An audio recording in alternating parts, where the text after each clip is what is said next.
Այսօր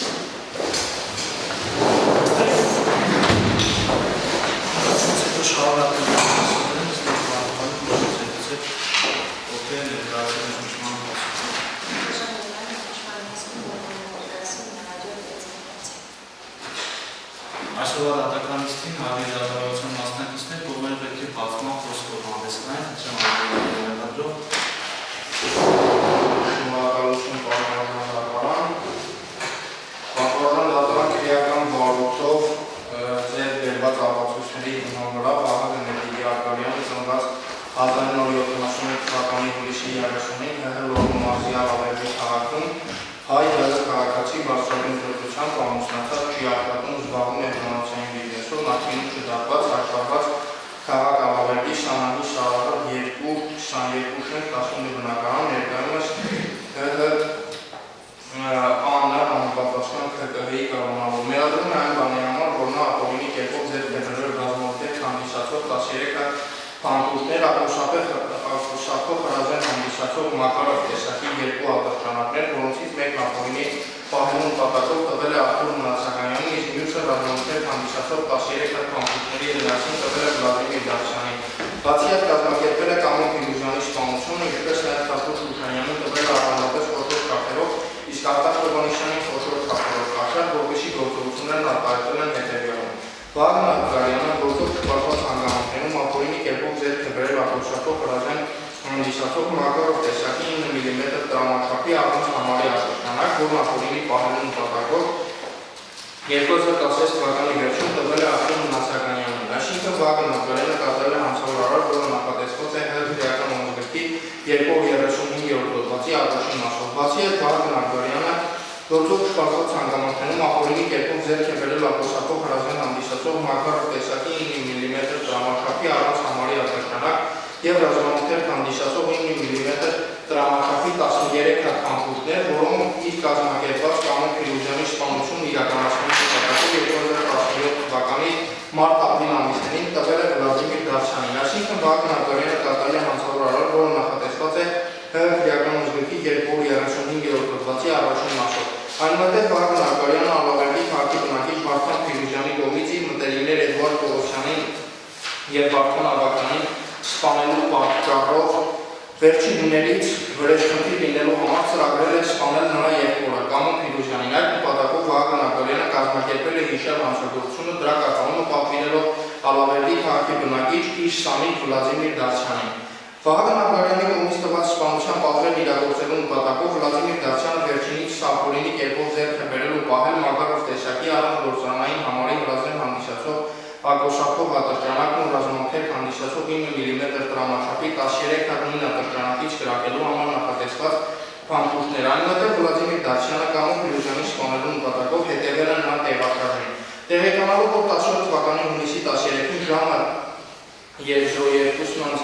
2:34-ին հատելով ՀՀ պետական սահմանի Բագրատաշենի անցակետը Կամո Փիլուզյանը վերադարձել է Ալավերդի քաղաք, իր հանցավոր մտադրությունն իրականացնելու նպատակով հետևել է վերջինիս։ Կամո Փիլուզյանը 2017 թվականի հունիսի 13-ին ժամը 10-ի սահմաններում դուրս է եկել տնից շրջակ քաղաքում, հետո քայլել Թումանյան փողոցի ուղղությամբ։ Վլադիմիր Դավթյանը հետևել է նրան և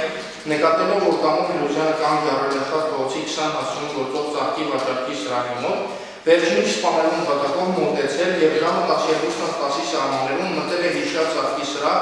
և կրակոցներ արձակելու համար ընդունել բարենպաստ դեպք։ Նույն պահին Վլադիմիր Դավթյանը Վահագն Արկադյանի պատվերով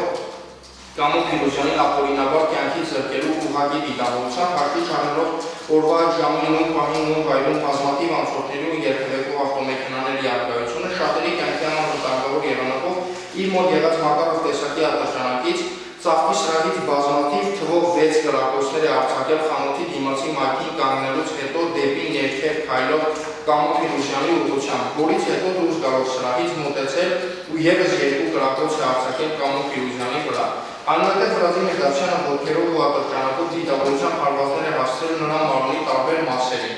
Արդյունքում Կամո Փիլուզյանը ստացել է ձախից կրծքավանդակի հետին մակերեսի հրաժարային գնդակային, ձախից գոտկային շրջանի, աջից գոտկային շրջանի, ողնաշարի գոտկային շրջանի շոշակով, աջից և ձախից կրծքավանդակի առաջնային մակերեսի հրաժարային, ձախ ճարճարդաստակային հոդի շրջանի թիկնային մակերեսի նախաբազկի ստորին երրորդականի առաջնային մակերեսի, ձախ ազդրի վերին երրորդականի հետին մակերեսի, աչից և ձախից կրծքավանդակի առաջնային և հետին մակերեսների, գորգային շրջանի մասի, ենթամարտկային փափուկ հյուսվածքների, սույն անհարակոսկերի, ձախից ոտքային գծով առաջին, աչից հարթ կրծոսկրային գծով առաջին, երկրորդ կողոսկրերի ուղղակի կոտրվածքներ, միջկողային մկանների, արփակային լեվրային միջանցիկ վնասումներ, արոնազեղումներ, աջ և ձախ թոքերի վերին բլթերի վնասումներ, աչից տիակային գծով երրորդ, չորրորդ կողերի անուղակի կոտրվածքներ, երկկողմանի հեմաթորաքս, աղիների գալարների միջընդերքի հյուսվածքի միջանցիկ վնասումներ,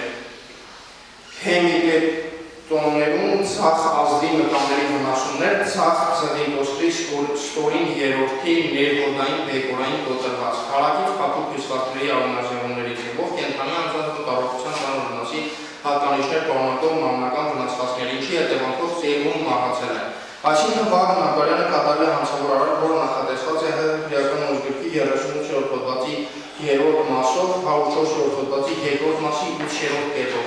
Այնուհետև Վահագն Աբգարյանը Կամո Փիրուզյանի սպանության օրվանից սկսած գաղտնի հանդիպումներ է ունեցել ՀՀ քննչական կոմիտեի Լոռու մարզային քննչական վարչության նախկին պետ Թաթուլ Շուշանյանի հետում և քննարկել է Կամո Փիրուզյանի սպանության հանգամանքները, որի ընթացքում վերջինս հայտնել է, որ տվյալ սպանությանն իր առնչության մասին վկայող մի շարք տեղեկություններ։ 2017 թվականի հունիսի 28-ին ՀՀ ոստիկանության Լոռու մարզային վարչությունից Թաթուլ Շուշանյանը գրավոր տեղեկացրել է, որ ձեռք բերված օպերատիվ տվյալների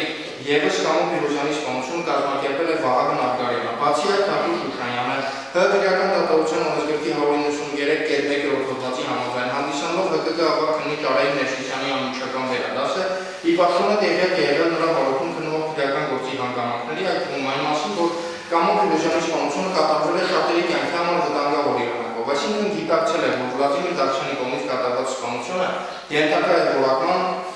ՀՀ քրեական օրենսգրքի 104-րդ հոդվածի 2-րդ մասի 6 և 8-րդ կետերով։ Քրեական գործող օբյեկտիվ իրականությունը բացահայտելու համար կարևոր նշանակություն ունեցող հիշյալ տեղեկությունները Վահագն Աբգարյանը քննարկել է Թաթուլ Շուշանյանի հետ, որի ընթացքում վերջինիս կոստացել է ուղղորդել իրեն ենթակա քննիչի կողմից կատարվող նախաքննությունը, որպեսզի չհիմնավորվեն ինչպես սպանությունը Վլադիմիր Դավթյանի կողմից շատերի կյանքի համար վտանգավոր եղանակով, այնպես էլ Վահագն Աբգարյանի պատվերով կատարված լինելու հանգամանքները։ Այսինքն Վահագն Աբգարյանը Թաթուլ Շուշանյանից ստացել է ՀՀ քրեական օրենսգրքի 104-րդ հոդվածի առաջին մասով Վլադիմիր Դավթյանն առաջադրված մեղադրանքի փոխարեն ավելի խիստ պատասխանատվություն նախատեսող ՀՀ քրեական օրենսգրքի 2-րդ հոդվածի 104-րդ հոդվածի 2-րդ մասի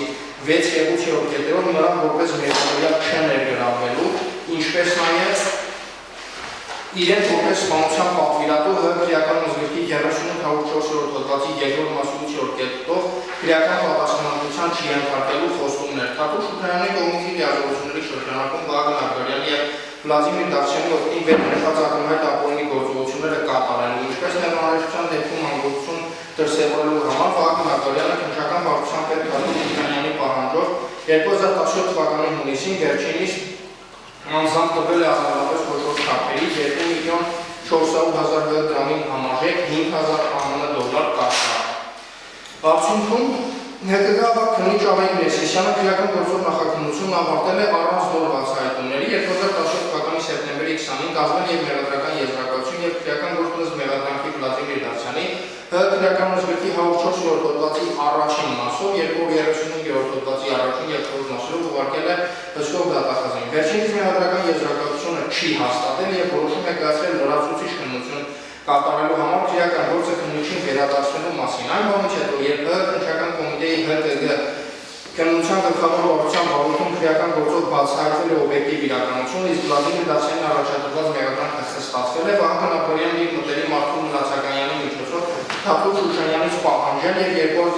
2018 թվականի հունվարի 17-ին ՀՀ քննչական կոմիտեի Լոռու մարզային քննչական վարչության շենքում կաշառքի գումարից հետ է ստացել 4,000 ԱՄՆ դոլարը։ Նշված գումարից 1,000 ԱՄՆ դոլարը Վահագն Աբգարյանը որոշակի ծախսեր կատարելու համար տվել է Արթուր Մնացականյանին, ում մոտից նրան 2018 թվականի հունվարի 18-ին հայտնաբերվել է անձնական խուժատության ժամանակ։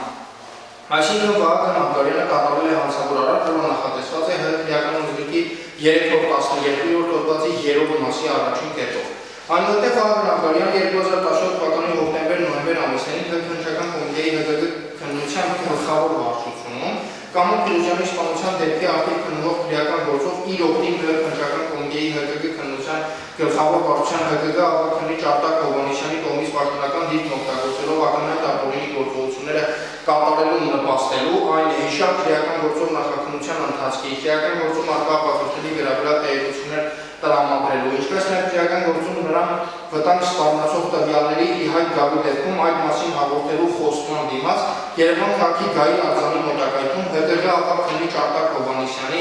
միջնորդ Արթուր Մնացականյանի միջոցով տվել է խոշոր չափերով 239,000 դրամին համարժեք 500 ԱՄՆ կապչակ գումար։ Այսինքն Վահագն Աբրահամյանը կատարել է հանցագործարար, որը նախատեսված է ՀՀ քրեական օրենսգրքի 312-րդ հոդվածի 2-րդ մասով։ Այսպիսով Վահագն Աբրահամյանը կատարել է հանրորեն վտանգավոր արարքներ, որոնք նախատեսված են ՀՀ քրեական օրենսգրքի 235-րդ հոդվածի առաջին մասով, 38-104-րդ հոդվածի 2-րդ մասի 8-րդ կետով, 235-րդ հոդվածի առաջին մասով, 312-րդ հոդվածի 3-րդ մասի առաջին կետով և 312-րդ հոդվածի 2-րդ մասով։ Վլադիմիր Աբդուլիդավցյանը ծնված 1991 թվականի հոկտեմբերի 27-ին ՀՀ Լոռու մարզի Ալավերդի քաղաքում ազգությամբ հայ քաղաքացի միջնակարգ կրթության նախկինում չդատապարտված չամուսնացած չի աշխատում խնամքի անց չունի աշխարհված է քաղաք Ալավերդի Սանայի Սարար 3-րդ տղամասի 8-րդ շենքի 15-րդ բնակարանում ներկայումս ՀՀ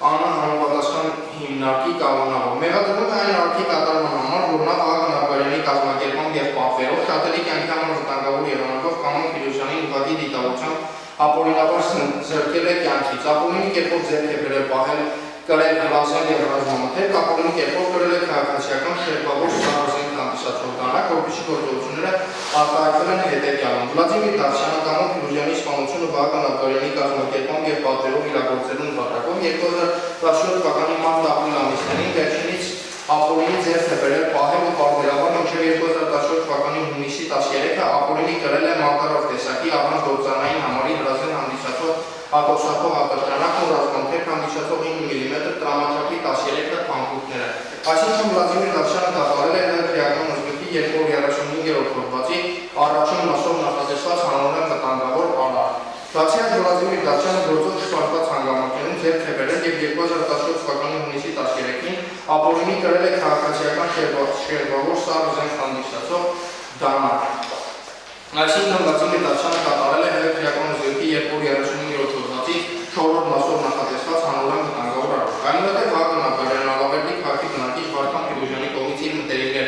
Էդուարդ Պողոսյանի և Վարդան Ավագյանի սպանելու պատճառով վերջիններիցս վրեժխնդիր լինելու համար ծրագրել է սպանել նրա եղբորը Կամո Փիրուզյանին։ Այդ նպատակով Վահագն Աբրահամյանը կազմակերպել է հիշյալ հանցագործությունը, դրա կատարումը պատվիրելով Ալավերդի քաղաքի բնակիչ իր սանիկ Վլադիմիր Դավթյանը։ Վլադիմիր Դավթյանը Վահագն Աբրահամյանի պատվերով Կամո Փիրուզյանի սպանելու նպատակով հետևել է նրա տեղաշարժին։ Տեղեկանալով, որ 2017 թվականի հունիսի 13-ին ժամը 02:34-ին հատելով ՀՀ պետական սահմանի Բագրատ Աշենի անցակետը Կամո Փիրուզյանը վերադարձել է Ալավերդի քաղաք, իր հանցավոր մտածողություն իրականացնելու նպատակով հետևել է վերջինից։ Կամո Փիրուզյանը 2017 թվականի հունիսի 13-ին ժամը 10-ի սահմաններում դուրս է եկել տնից շրջակ քաղաքում, հետո քայլել Թումանյան փողոցի ուղղությամբ։ Վլադիմիր Դավթյանը հետևել է նրան և նկատելով, որ Կամո Փիրուզյանը կանգ է անվերնշված փողոցի 20 հասցեում գործող ծաղկի վաճառքի մոտ, վերջինիս սպանելու նպատակով մոտեցել և ժամը 12:10-ի սահմաններում մտնել է հիշյալ ծաղկի սրահ և կրակոցներ արձակելու համար ընդունել բարենպաստ դիրք։ Նույն պահին Վլադիմիր Դավթյանը Վահագն Աբրահամյանի պատվերով Կամո Փիրուզյանին ապօրինաբար կյանքից զրկելու ուղղակի դիտավորությամբ հաշվով չառնելով, որ այդ ժամին նույն պահին նույն վայրում բազմաթիվ անցորդների և երթևեկող մեքենաների առկայությունը շատերի կյանքի համար վտանգավոր եղանակով իր մոտ եղած մակարդով տեսակի ատրճանակի ծաղկի սրահից բազմաթիվ թվով 6 կրակոց է արձակել խանութի դիմացի մայթին կանգնելուց հետո դեպի ներքև քայլող Կամո Փիրուզյանի ուղղությամբ, որից հետո դուրս գալով սրահից մոտեցել ու ևս 2 կրակոց է արձակել Կամո Փիրուզյանի վրա։ Այնուհետև Վլադիմիր Դավթյանը ոտքերով և ատրճանակով դիտավորությամբ հարվածներ է հասցրել նրա մարմնի տարբեր մասերին։ Արդյունքում Կամո Փիրուզյանը ստացել է ձախից կրծքավանդակի հետին մակերեսի հրաժանային գնդակային, ձախից գոտկային շրջանի, աջից գոտկային շրջանի, ողնաշարի գոտկային շրջանի շոշափող, աջից և ձախից կրծքավանդակի առաջնային մակերեսի հրաժանային, Ձախ ճարտարապետական հոդի շրջանի տիպնային մակերեսի նախաբազկի ստորին երրորդականի առաջնային մակերեսի, ձախ ազգի վերին երրորդականի հետին մակերեսի, արշիվ և ձախից կրծքավանդակի առաջնային և հետին մակերեսների, գորգային շրջանի մարտի, ենթամարտի, փափուկ հյուսվածքների, զույգ անհրաժեշտերի ձախից կրծքային գծով առաջին, աջից հակակրծոցքային գծով առաջին, երկրորդ կողոսկրերի ուղղակի կոտրվածքներ, միջկողային մկանների, արպատային պլևրայի միջանցիկ վնասումներ, արունասեղումներ, աջ և ձախ թոքերի վերին բլթերի վնասումներ, աջից թիակային գծով երրորդ խորհրդ կողերի ամորակի կոտրվածքներ, երկկողմանի հեմաթորակս, աղիների գավառների, միջընկերքի հյուսվածքի միջանցիկ վնասումներ, հեմիպերիտներում ձախ ազդրի մկանների վնասումներ, ձախ ծաղիկոսկրի ստորին երրորդ ներբոդային բեկորային կոտրված, քարակից փափուկ հյուսվածքների արոնազեղումներից եղող կենդանի անձանքում կառավարությանը ծանր վնասի հատկանիշներ, պարունակող մանրական վնասվածքներ, ինչի հետևանքով տեղում մահացել են։ Նույն պահին մոտակայքում ծառայություն իրականացնող ոստիկանության Լոռու մարզային վարչությունում Թումանյանի մարմնաքարտակիցները լսելով կրակոցի ձայներ ու անցորդների բղավոցները անմիջապես մոտեցել և վնասազերծել են Վլադիմիր Դավթյանին, նրան բերման ենթարկել ոստիկանության բաժին, որտեղ նրան բնական խուզարկությամբ հայտնաբերել և առհրավել են ապօրինի կրած վերոնշյալ սահմազային հանդիսացող դանակը և 5 հատ ռազմամթերք հանդիսացող 9 մմ տրամաչափի փամփուշտներ, այսինքն Վլադիմիր Դավթյանը կատարել է հանցավորարար, որը նախատեսված է քրեական օրենքի 104-րդ հոդվածի 2-րդ մասի 6 և 8-րդ կետերով։ Այսպիսով Վլադիմիր Դավթյանը կատարել է հանրային վտանգավոր արարքներ, որոնք նախատեսված են քրեական օրենքի 104-րդ հոդվածի 2-րդ մասի 6 և 8-րդ կետերով, 235-րդ հոդվածի առաջին և 4-րդ մասերով։ Մեղադրական եզրակացություն կազմվել է 2018 թվականի մայիսի 22-ին Երևան քաղաքում, այսքանը պատվարժան դատարան, շնորհակալ։ Շատ լավ, հաշվի առնելով, որ պաշտպանություն իրականացնող մեղադրյալներ չունենք, համաձայն քրեական դատավարության առաջին մասի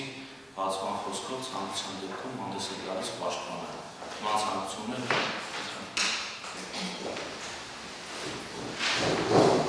Պատվարժան դատարան սկզբից որոշել էին, որ շատ մանրակրկիտ կարելի է վիճարկել այս նախադրանքը, բայց հետո հասկացանք, որ մրցակցությունը հաշվի առնելով մենք նախապատրաստ ենք առհասարակ մյուս կողմին այն ապօրինությունները նորոգելու, որոնք միանշանակ դուք հետազոտելու արդյունքում տեսնելու եք։ Մի քանի հարցի եմ ընդհանրապես անդրադառնալու, որոնք արդեն ձեր ներքին համոզմունքի մեջ կասկած դնելու է։ Տեսեք։ Ուրեմն պատվերով սպանության մասին ենք խոսում, արդեն տեսնող դատավարությունը մի հատ շատ լավ բան ունի, որ մենք հասկանում ենք յուրաքանչյուր ապացույց ըստ դատախազության, ինքը վրա է հասնում, որ փաստական հանգամանքներ հիմնավորել։ Ըստ էության մենք հասկացանք, որ պատվերը տարիներ շարունակ այս հարցը տալիս է, քանի որ ինքը սնցելոզված է գրված, չենք հասկանում, սա եղել է որևէ շահագրգռվածություն բերելով, թե ինչով։ Տեսեք ինչ են ասում են ֆանատիկ դրսևորում ունեցել։ Այսինքն, ես չեմ խոսում, որ ֆանատիզմը պետք է հիմնավորվի համապատասխան դատահոգեբանական փորձաքննության արդյունքում։ Ես ասում եմ, որ ինքը քաջ հայտնի փորձագիտական եզրակացություններ բազմաթիվ ուսումնասիրել եք։ Ես ուսումնասիրել եմ ձեր իրավաբանական անցյալը, գիտեմ, որ դատախազ եք եղել, այսինքն նաև պրակտիկ առումով, եթե անգամ որպես դատավոր ձեռքի տակ ունեցած չլինեիք, որպես դատախազ դուք պրակտիկ առումով գիտեք, որ ֆանատիզմը դա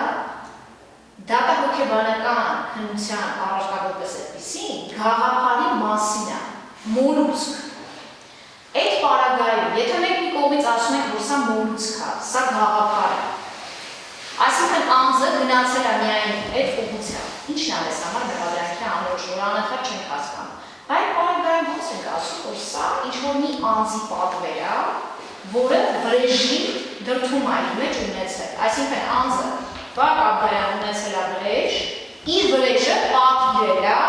անձին, ում ասում են առանձին ունեցել է մոլուցք, գաղափար, առանց իհարկե համապատասխան փաստական տվյալ։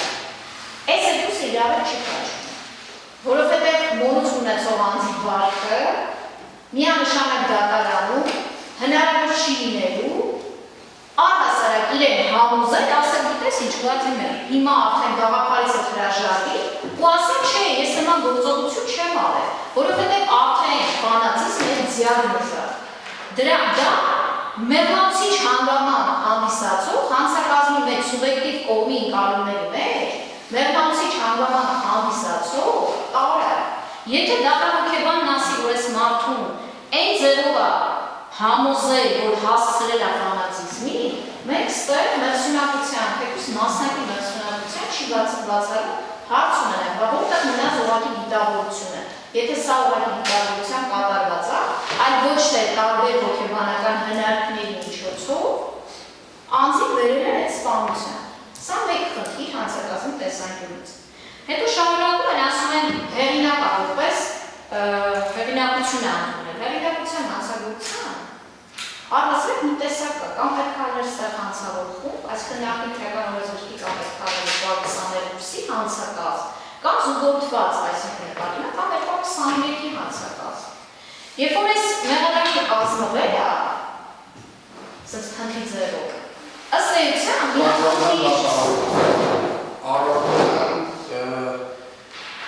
առարկում եմ և խնդրում եմ այլևս նման բառապաշարժ չօգտագործել, խնդրի ձևով մեղադրանք այստեղ չկա կազմված և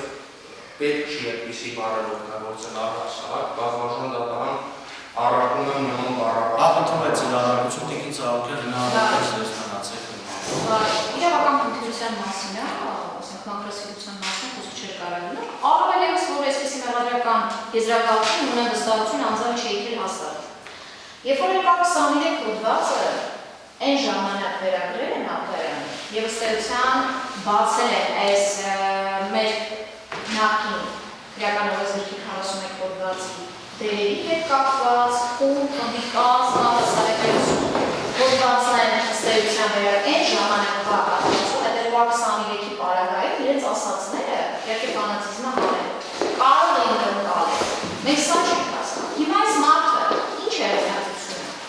որպես հանցագործության ինչպիսի սուբյեկտ է հանդիսանում որի համար մոլուցքով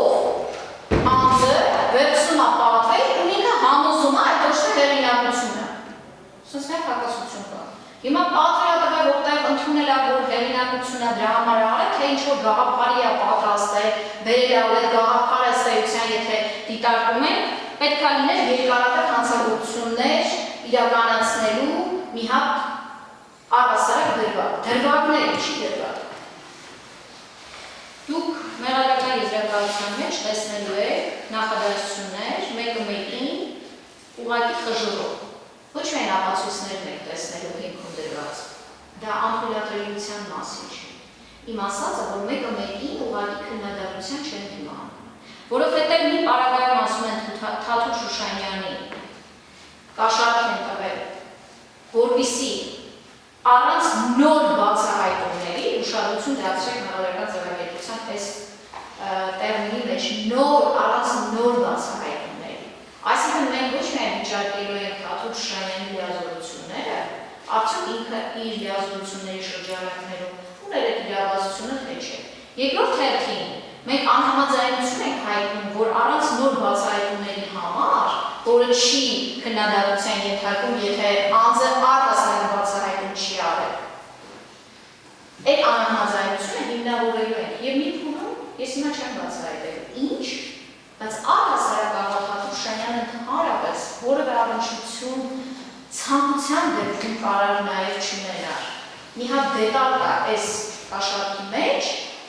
որին հետամուտ չեն եղել, եւ այս ապացույցը ձեռք են բերել, որ պարզ է դառնալու, որ Թաթուլ Շուշանյանը ընդհանրապես կապ չպետք է ունենար այս ամեն ինչի հետ։ Սա է էության։ Բայց հիմա հասկանանք, որ Թաթուլ Շուշանյանը փաստորեն նոր բացահայտումներ չի արել։ Կաշառքը վերցրել ամենասկզբից, ըստ մեղադրական եզրակացության տրամաբանության, որովհետեւ ինքնուրույն չի բացահայտել այս գործը, Ռակաբերյանը ինքն է ասել, ես սպանության պատվեր եմ տվել տեղեկացված այլի, այնուհետև ես քեզ հիմա գումար եմ տալիս, որովհետև դու չէիր բացահայտել, ես քեզ դա ասում եմ, հիմա ինձ այս կաշառք վերցրա, որ դա որևէ տեղ չարձանագրել։ Ստեղ տրամաբանություն չկա։ Անօրինական ձևակերպումներով առանց մեկ հաստատական տվյալի մեղադրական եզրակացություն ունեն։ Գաղտնալսումներով, որոնք միանշանակ բազմաթիվ հիմքերով վիճարկման են ենթակա, եւ դուք որևէ դիվա Գիտեք, պահանջության ժամկետները որոշ դրվագների անցրել է եւ ձեր ուշադրությունները դրանց սարքում։ Որևէ դրվագի վերաբերյալ օրինական ձեր դրված ապացույցի հետ գործ չեք ունենալու։ Ուղղակի շատ ավել խոսեք, երբ որ դուք ինքնուրույն համոզվելու եք այս կեղծիքների մեջ։ Ես նպատակահարմար չեմ գնում։ Ավարտեցի։ Այո։ Ինք հաջորդի պետք է անցնենք ապացույցների հետազոտմանը, որոնք իրականացվել են արտաքին հարաբերությունների հասունացված հերթականության պատճառությամբ, այսինքն սկզբում հարցակներում որքանների մենք նախապես ողբերգական իստորիայի ժան համաձայնեցրել են։ Հաջորդ դատական նիստին դատարանը կերավի որպես փոքր հարցակնության Արթուր Մնացականյանին, Արմենուի Պետեսյանին, Զորաբ Պետեսյանին դատավարությունները այսքանով հետաձգվում է, շարունակվի 2020 թվականի հոկտեմբերի 28-ին ժամը 16:00-ին։